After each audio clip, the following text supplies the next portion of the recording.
Hey everybody, Randall Cornett here, and I have a very special guest. Helped me spend quite a long time on this DD. We spent pretty much the majority of the last 2 weeks kind of pouring our blood, sweat, and tears into this. And I got to preface the video by saying, all of this is pretty much based off of the information that we can see, and it's just our theory. So understand that when watching the video. But I have a really special guest. I got AMC Biggums. If you don't know him, he's been on Jackson Hunter's channel. He's had several successful Reddit DDs that what I would consider have gone viral in terms of the AMC community. So it was quite a pleasure to have him come on board and help me connect some of these puzzle pieces together. So what originally started me on this journey was basically looking into,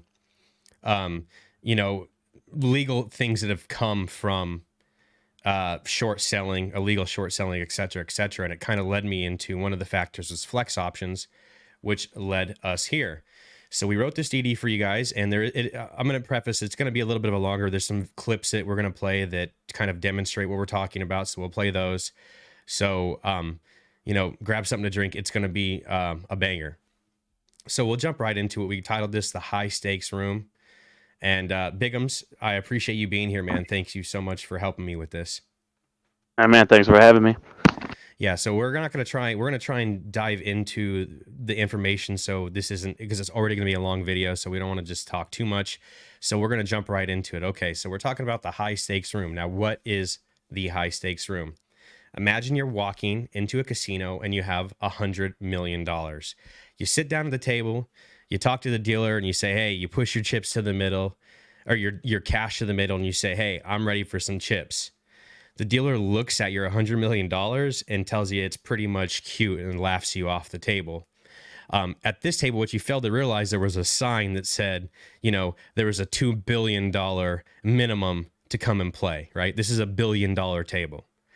And this is what we're talking about, and that is called Isda. And I'm sure a lot of you guys remember the movie The Big Short. Here's a little clip that kind of talks about, it gives you a perfect example of what we're talking about here. So we're going to play this.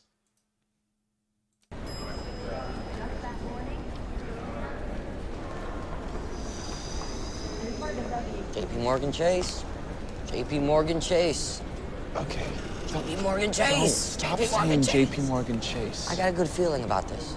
Just a meeting, though, It's just a meeting. It's like people have meetings all the time, People drink their coffee, they have a meeting. Brownfield Funds? Yes. Hey.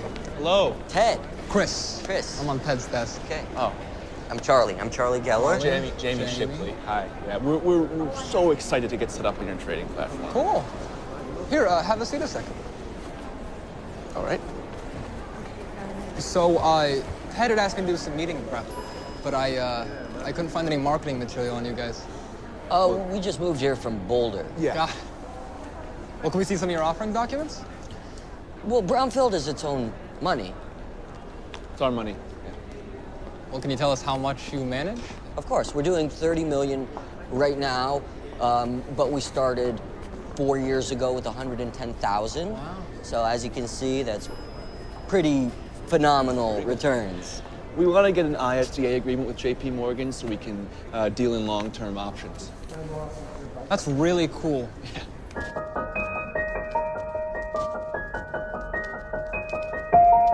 I guess I'll just pause right here, Biggums, because I think this is a good point to explain. So you can see right here, the ISDA agreement is an agreement that lets an investor sit at the big boy table and make high-level trades not available to, stupid amateurs, aka dumb money.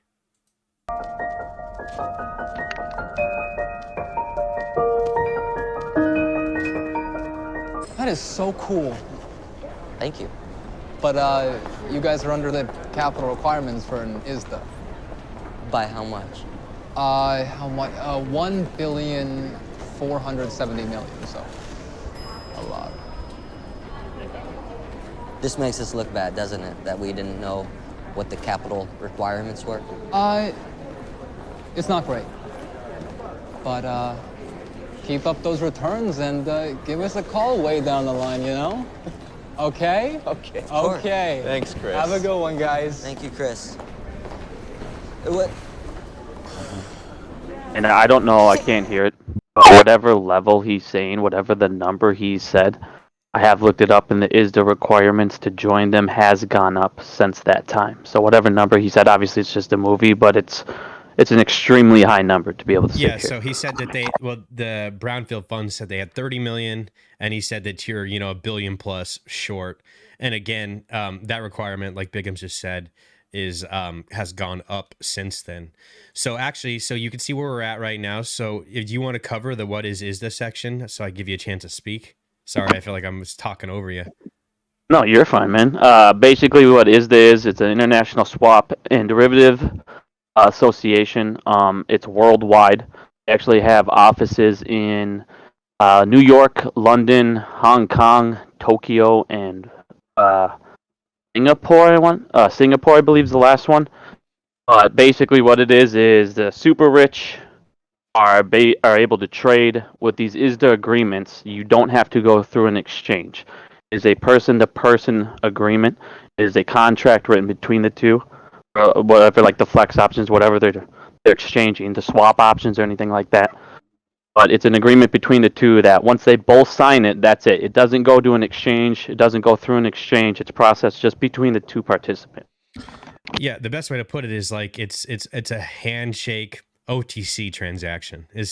Obviously it's not literally a handshake, but that it's like and the way that I'm taking this is like it's like a backroom deal. It's like you and I, Bigums, we want to work together. Let's trade. You know what I mean? Yep.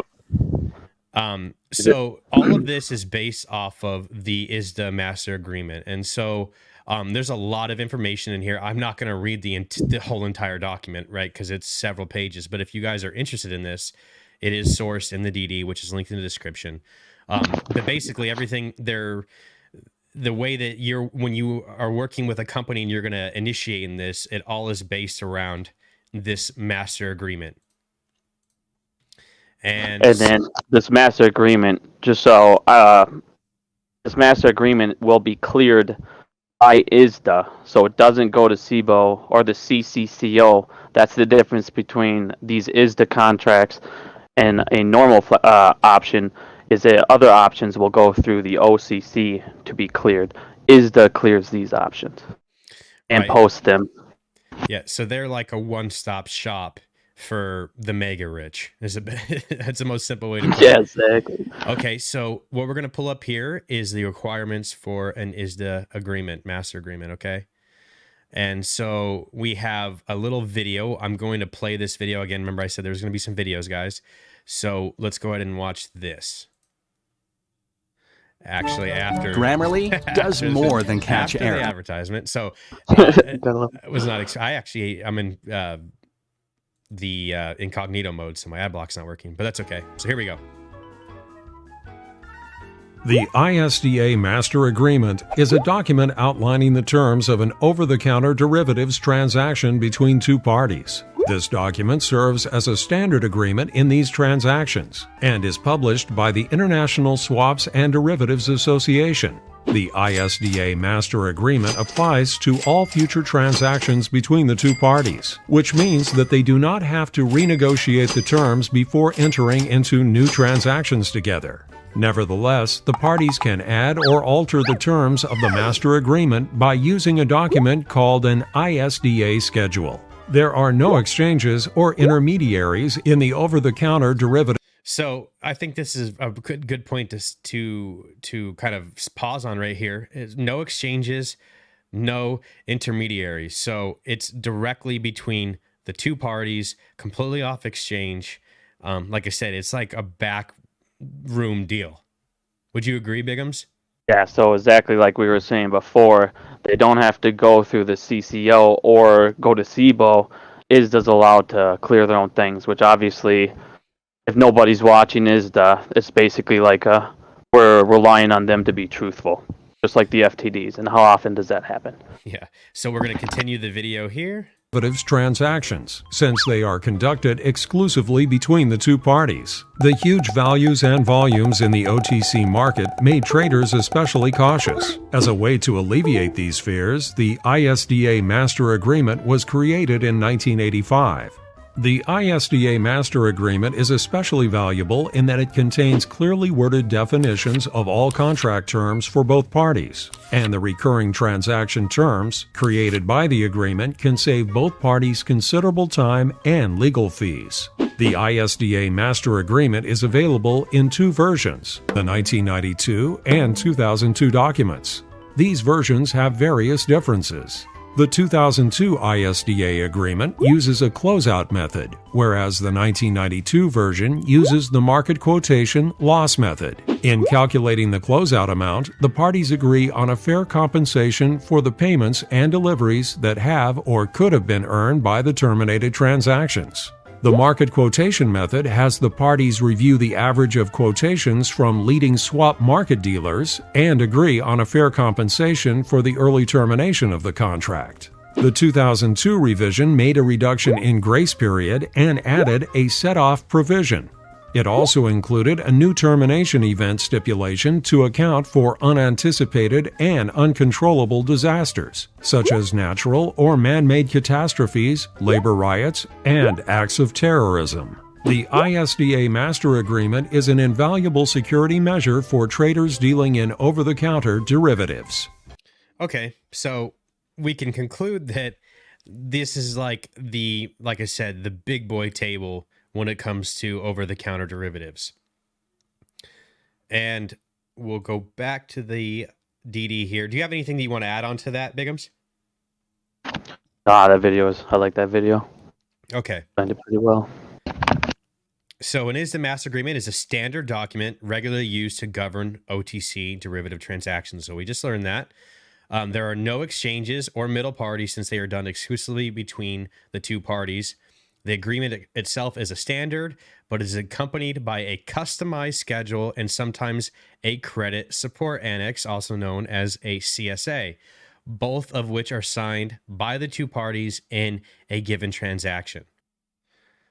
All right, so now that we know what basically CSA works or what it is and how it works, we're talking about flex options, which is basically the premise of the video.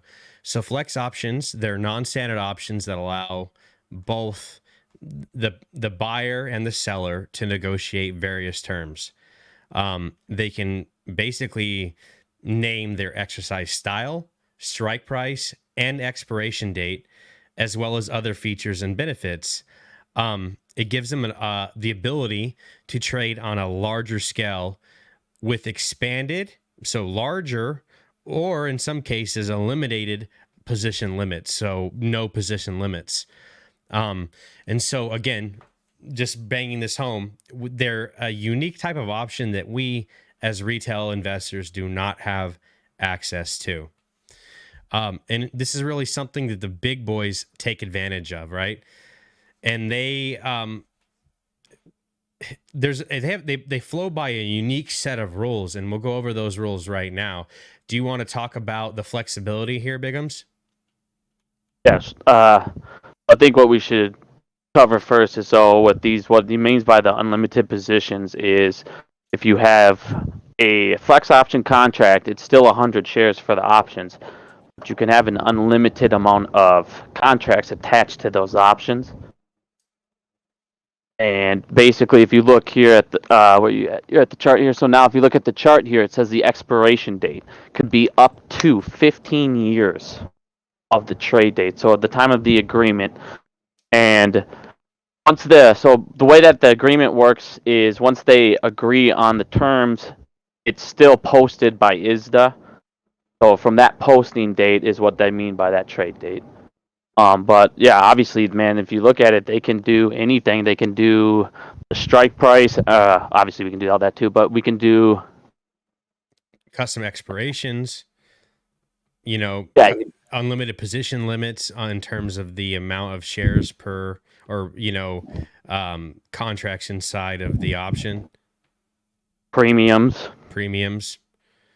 And then again, like I said, it's just, the best way to put it, I have to say, this is probably just, it's a custom option. Like whatever your heart desires, you can craft an option out of it. 100%. Yeah, exactly. 100% customized option for sure. And again, 15 years from the trade date, they can extend the expiration date, which is highly unique to me. I just can't believe it's done. So we're going to look at a flow chart of the OTC flex options. And one thing that we want you to notice is that how they bypass the CBOE and instead go to Isda, where Isda then posts the trade. If it's listed as an option, that is. And then it's sent to the OCC for clearing. But in these unlisted terms, it is cleared by the two parties that write the agreement. So, Bigums, do you want to break that down? Right, this chart right here that we're kind of looking at? Yeah, so basically on our options, if you go through the bottom, so it would get cleared by the broker, it get cleared by the OCC. I'm sorry, it'd be cleared by CBO exchange, and then after that, it gets cleared by the OCC. And if you look at the other way, instead of the OCC, ISDA clears it because the two party members that wrote the agreement in the first place, obviously they wrote all the terms, they wrote everything, and that CSA shows that they have the collateral to pay it, so then they can just close it out without going through an exchange. Which in turn means what? No price impact. Exactly. So when we're looking at this, okay, flex options, they were created in 1993 by the CBOE. The options is basically, flex options are built to be traded OTC for the majority of the market. And they definitely do give the customers much more flexibility, as we've already kind of depicted. But now they're trading on other exchanges as well, not just the CBOE as, itself. But now, so we understand what flex options are. And now let's look what married puts are. And we're going to tie all this together. All right, so basically what a married put is when you hold a long position in a stock and you continuously buy at the money put options of the stock. And what that does is create synthetic longs, and it protects the price from being depreciated. Okay. So that's just one method along with flex options. And then we have one more.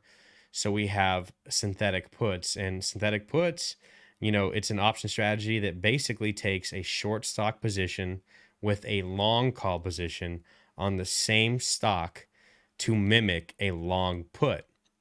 It's also called a synthetic long put. And essentially, an investor who has a short position in the stock purchases at the money call options on the same security that they have basically the long call option on as well. And this option is taken to protect against appreciation in the stock's price. And a synthetic put is also known as a married call or protective call. So very much almost identical, but inverse at the same time. So you have synthetic puts and married puts. All right, guys. So now let's talk about reverse conversions. So reverse conversions are a form of arbitrage that enables options traders to profit from an overpriced put option that they could possibly even be writing, no matter what the underlining does. The trading consists of selling a put and buying a call to create a synthetic long position while shorting the underlining stock. Okay.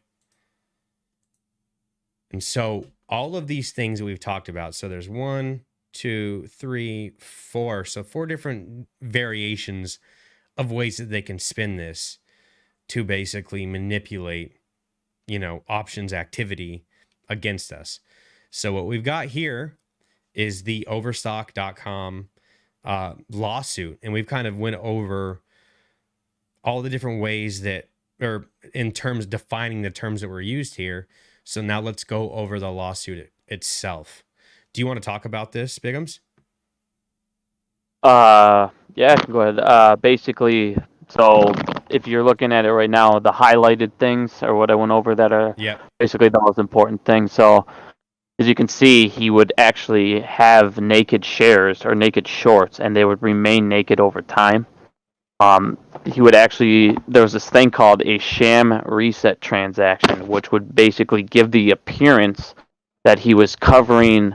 So this is if you're on, so for this first part, this is on if you're on the regulation show. I guess I should start off with that. So this is ways that he was able to basically reset the 13-day period on the regulation show. is what was called a Sham reset transaction. And he was able to do those by basically using these flex options and these married puts. And what he was doing is giving the impression that these calls, these FTDs, they were being covered when they clearly weren't. They were just being synthetically covered. And if you look towards the middle here, actually, if you want, I'll let you read off that middle one, the one right after. That's all the stuff in the yellow. That's basically just going over how, using these methods, they were able to reset the FTDs on the regulation show. Yeah. So what the whole document is basically an overstock lawsuit where they actually highlighted basically every single thing that we just covered was being used against overstock. Okay. So we've got, flex options, buy rights, married puts, sham reset transactions. And so I'm going to read this following part off because it's pretty important. There was also an appearance of delivery of the purchase shares back to the other market maker who had never delivered them in the first place. So there was an appearance of delivery of the purchase shares back to the other market maker who had never delivered them in the first place. So they're faking on both ends when you read that, right? The market maker on that end as well. And it said, in the end, Hazan would reestablish his previous short positions, still naked, while succeeding in having a regulation show 3-day delivery clock and closing firm's eyes reset the date. So to the closing firm that's closing that transaction, it's considered basically closed and it's reset. And as settlement dates, sorry, go ahead. No, go ahead. Yeah. Keep going. I didn't go farther now. Yeah, go ahead. as settlement dates approached again and again, Hazan would repeat this process until options on the original reverse conversion trade expired or were assigned, thus finally closing out the short position and eliminating the synthetic long position that the short position had hedged. Yeah, exactly. And then for the reverse conversion, what he was using, because we didn't cover that part yet, what he was basically doing with that is he would use those to eliminate all the risks every time he was opening short positions. So then basically he could never get margin called because he had no risk associated with anything he was doing. Basically just hiding it. Exactly. So he was hiding it with the conversion trades, and then he was filling all of his failure to delivers with all those options that we went over. Is basically what this Overwatch lawsuit's saying. And so this is a legal filing, obviously, right? But one of the findings, the commission found that Hazan was not acting as a bona fide market maker and violated Reg Show when executing riskless and profitable reverse conversions, what Bigham's just said, trades and related reset dates. So he was using every single type of option that we just mentioned earlier to his advantage to reset failure to deliver dates.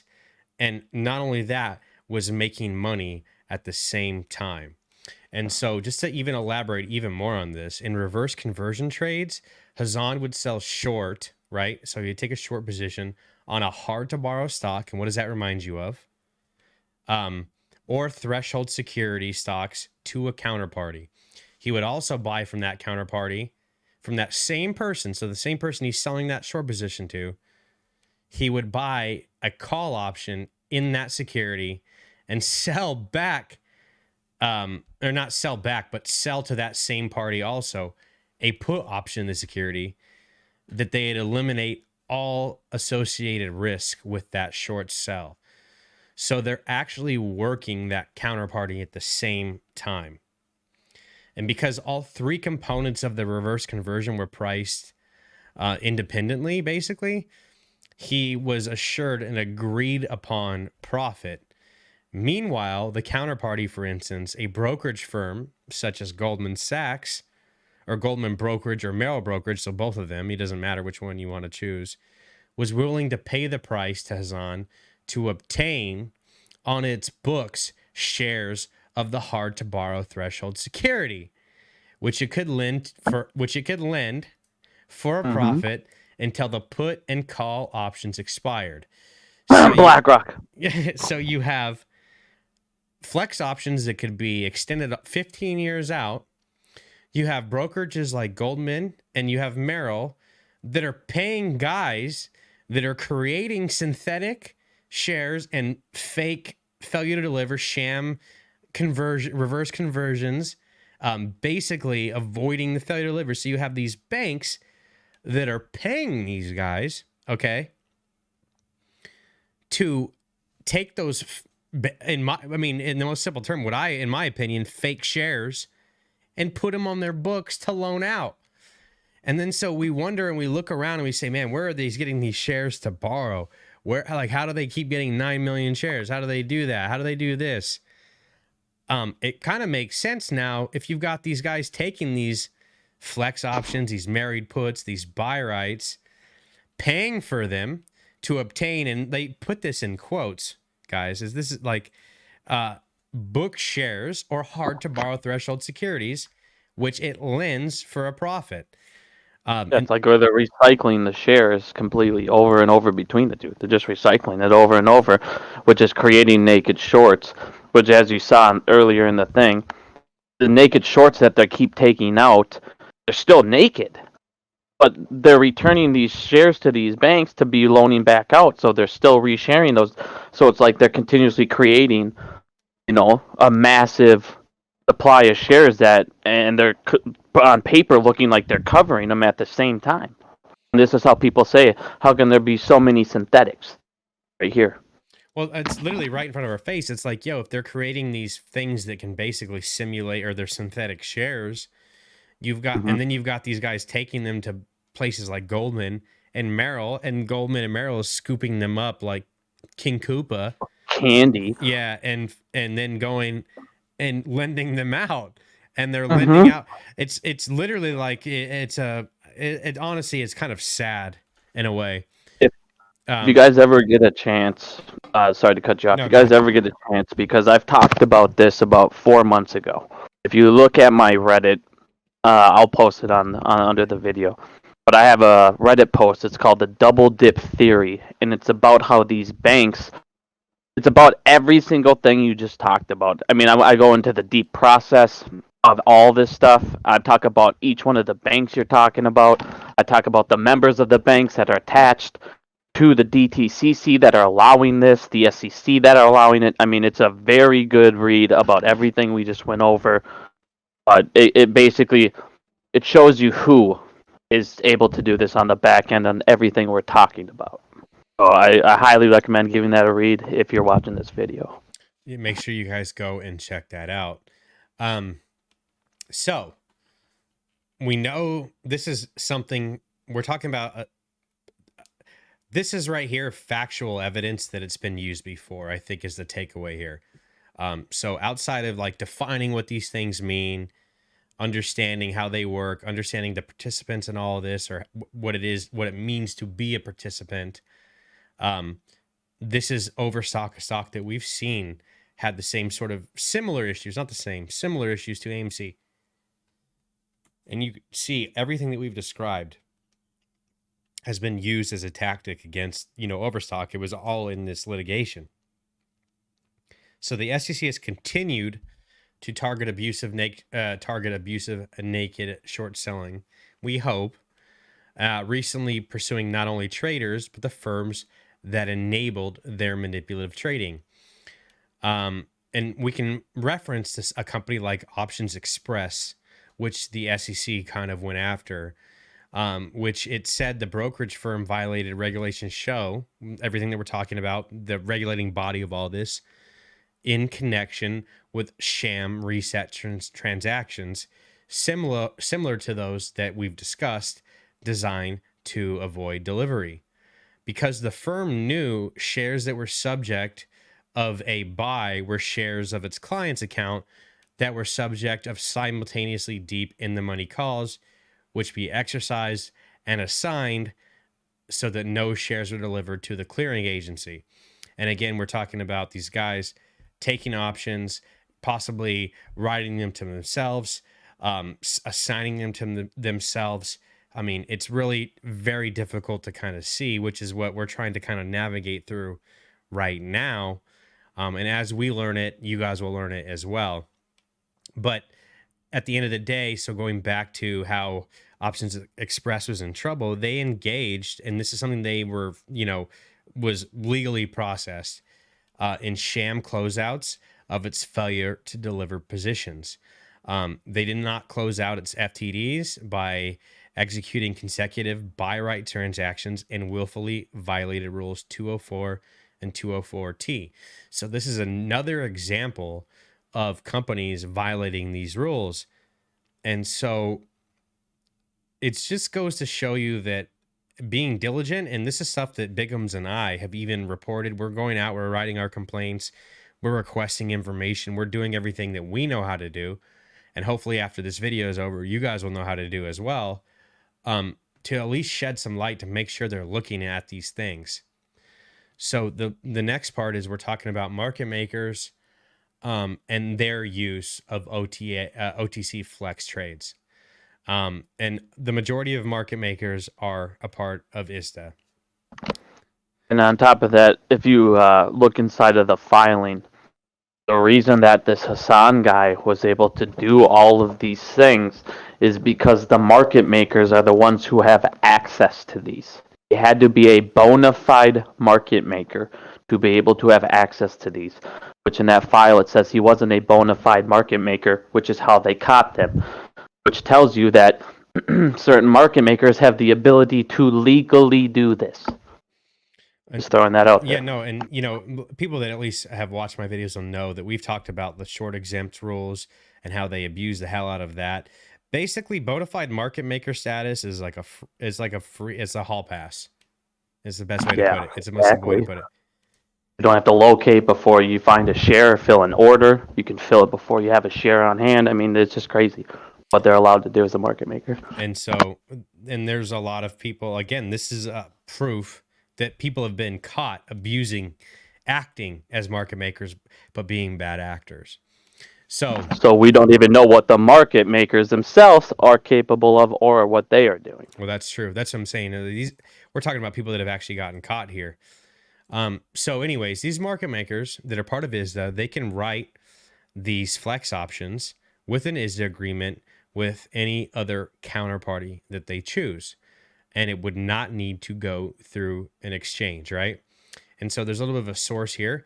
Among numerous other findings, the commission found, and this is jumping back to Overstock. Oh yeah, I didn't see this. Yeah, found Hassan was not acting. No, it doesn't. It buys right into what we're talking about. So among numerous other findings, the commission found Hassan was not acting as a bona fide market maker and violated regulations show when executing riskless and profitable reverse conversion trades and related reset trades. So this guy, Hassan, pretty much doing everything that we fucking hate. Sorry for the language, but I mean, that's the truth. And so and back to Bigum's point, what he just kind of said, bona fide market makers, so the actual real market makers, right? And we all know who they are, or most of them can actually have the authority to perform in everything that we've discussed previously in this video. So you have a guy that only got caught and got in trouble for this because he was not a market maker. Exactly. So we just want to stress that out. They're allowed to do this. And so now let's break into the meat and potatoes that you guys are wanting to know, the failure to delivers and the reg show violation. So as you guys have kind of seen throughout the entirety of the video, they use sham resets to basically get out of failure to delivers. They're still naked, but they give the appearance of covering, right? And when we say covering, that doesn't mean buying the share from the market and the price is going up. No, to the regulatory bodies, it looks like a covered transaction. But at the end of the day, it's really just a borrow on a borrow on a borrow on a borrow, if that makes sense. All right. So they appear to reset the 13-day clock, even when we seen that AMC was on the threshold list, and everybody was getting super excited about that, myself included. You don't even know if they really even did the reset. They could have done those sham closeouts to literally just get off it. Yeah, I literally don't think that they actually. I literally think that is what they did. I did too. It was closeouts that appeared that they had closed out, and that really, I guess, the main focus is this is just extending the inevitable, right? But Exactly. the goal of this is just to get you guys educated on the ways that they can use to kind of, so when we see things that might really excite us, to understand that these guys have a lot of tools in the arsenal, right? So if we're don't get let down on things that you get excited about, because like he said, they have every single one of these little tools, and one of their main thing is to psychologically screw with us so we get scared into selling. So market makers can actually actively participate in sham closeouts, and we're going to go into actually how they can make money from them. Do you actually want to cover this part, Bickums? I feel like I've been talking for a little while. No, you're good, man. Go ahead. All right. You got that radio voice, Yeah. So in this example, okay, so we're talking about the synthetic positions, whether the multiple different option styles that we talked about earlier that they could be using to, do nefarious shit with. So let's just say in the example, the synthetic position is trading for $50, which is simply the call price and the put price plus the strike price. The actual shares are trading for $51.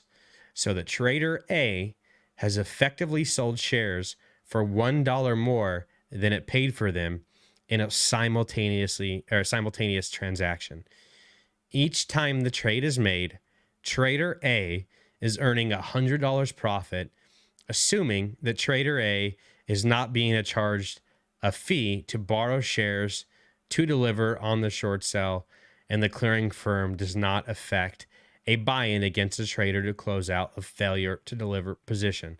So the last two parts are kind of interesting because they're not really ever reporting failure to deliver positions because of everything that we described. So they're not getting fined on that end because they do sham closeouts, reverse conversions, flex options to avoid having failure to deliver positions. But then we talk about the fee to borrow shares. As a market maker, you might even be able to avoid those borrow fees. So it could be just, again, going back to the overstock legal document, riskless trading, which is, in its form it's nefarious as shit. It's definitely not legit. So in this case, the trade was made 100 times, so the profit would be $10,000. The sole reason for the disparity between the actual shares and the synthetic position is the fact that the shares of XYZ are hard to borrow, meaning they don't exist. So they're creating these things, these failure to deliver positions, hiding failure to delivers with these complex option variations, and they're actually profiting from it. They're making money by doing this, by hiding failure to delivers. And so, well, go ahead. Were you going to say something, Biggums? No, yeah, you nailed it right on, man. Okay. So now let's talk about the reset clock, which is the second transaction part of this.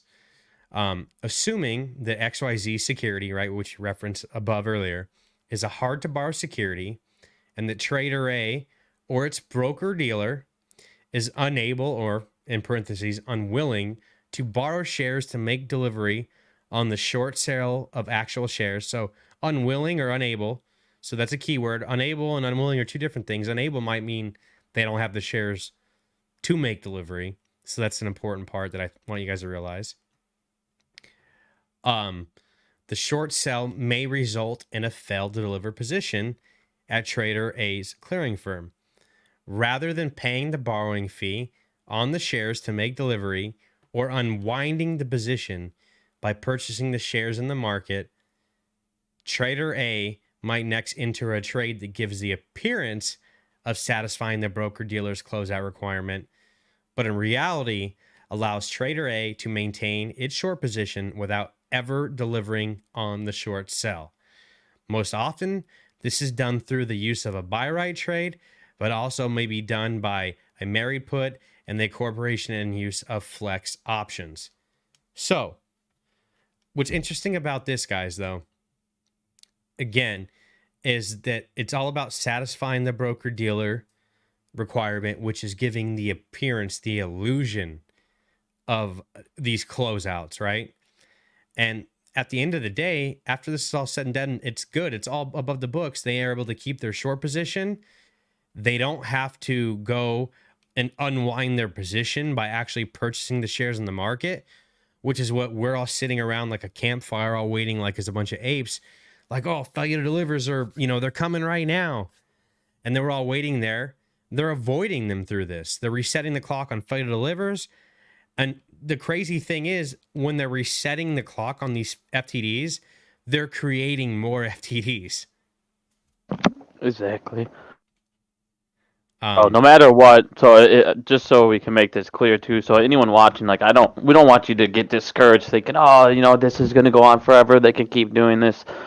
They're still borrowing and borrowing and borrowing, but you guys got to realize they're borrowing from the richest of the rich, and they're rich, man. They don't like to have their money not in their possession. So, for a while, yeah, they might go ahead and keep rubbing these guys back and keep doing these trades and these deals. But rich people don't give their money out forever. They're going to want it, and he's going to want to make his money quick. So don't think this is going to go on forever. It's just what they could be doing. Yeah, and so just to go over real quickly, we talked about before we even released this information was like, hey, what could be the impact of this? Because the goal is to educate and to not scare. And again, all of this is extending the timeline. And we don't know when the person that's loaning out these shares, again, they're all borrowed, might say, hey, I want my shares right now. I mean, that could happen whenever. Nobody's got a crystal ball. And at the end of the day, there's going to be somebody that's going to be held accountable for this. The shares are going to need to come back to their original owner.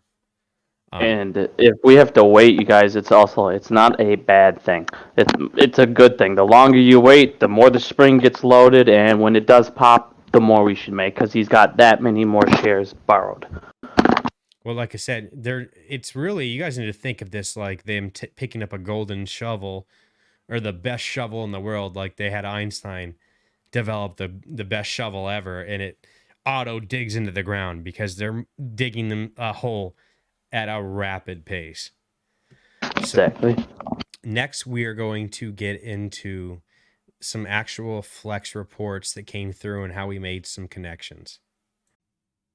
All right, so now let's go over the attached for flex report here. So if you guys look on his screen, you can see these numbers, and this is from the OCC's website. You can actually look at the flex options traded that day. And as you can see here, we have the IMW, which obviously is the number one FTD for AMC. And if you look here, I don't know if you guys remember back in June, right after we bumped up, but can you want to scroll down a little bit on your screen? Those obviously, see, this is how we feel they're attacking the ETFs. Mainly because everybody's watching, what's going on with the ETFs? What's going on with? We believe it's these flex options because, as you're seeing, they're taking these flex options out on those ETFs like mad. And we're looking here at the June 2nd, our run up. Yep, exactly. That one's June 2nd, and then on the bottom you'll see June 2nd for AMC, and you'll notice that there's a $62 call option.